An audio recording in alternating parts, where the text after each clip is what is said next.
আসসালামু আলাইকুম ওয়া রাহমাতুল্লাহি ওয়া বারাকাতুহু। সম্মানিত ইমানদার দিনদার মুসলিম ভাই ও বোনেরা, জুমার দিনে কই শ্রেণীর মানুষ মসজিদে যেয়ে থাকে এবং এক শ্রেণীর মানুষকে মহান রব্বুল আলামিন সম্মানিত করেন। এই শ্রেণীর মানুষ কারা? আমরা এই হাদিস থেকে জেনে নেব সফলকাম ব্যক্তি কোন শ্রেণীর এবং তাদের কর্মকাজটা কি মসজিদে গিয়ে করে থাকে। আসুন হাদিসের দিকে। আব্দুল্লাহ ইবনে আমর রাদিয়াল্লাহু আনহু থেকে বর্ণিত, নবী করিম সাল্লাল্লাহু আলাইহি ওয়াসাল্লাম বলেছেন, মসজিদে তিন প্রকারের লোক হাজির হয়ে থাকে। এক ধরনের লোক মসজিদে উপস্থিত হয়ে এদিক ওদিক ঘোরাফেরা করে এবং অনর্থক কথা বলে।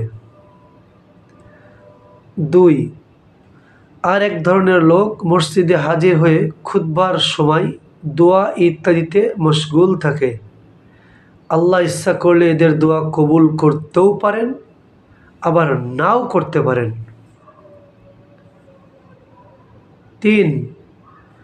আর এক ধরনের লোক মসজিদে হাজির হয়ে খুতবা পাঠের সময় নিশ্চুপ থাকে এবং অন্যের ঘাড়ের উপর দিয়ে চলাফেরা করে না এবং অন্যকে কষ্ট দেয় না।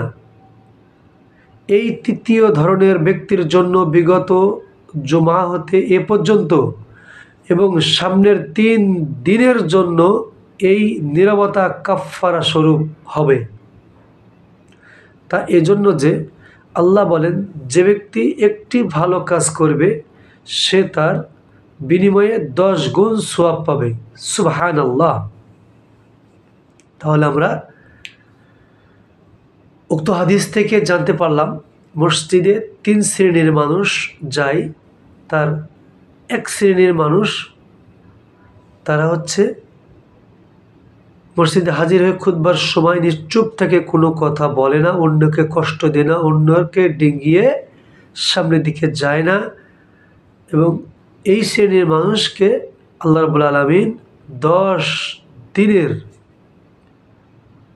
কাফফারা স্বরূপ তার বিনিময় এই চুপ থাকা। সুবহানাল্লাহ। হাদিসটি সুনান আবু দাউদ 1113 নম্বর হাদিস।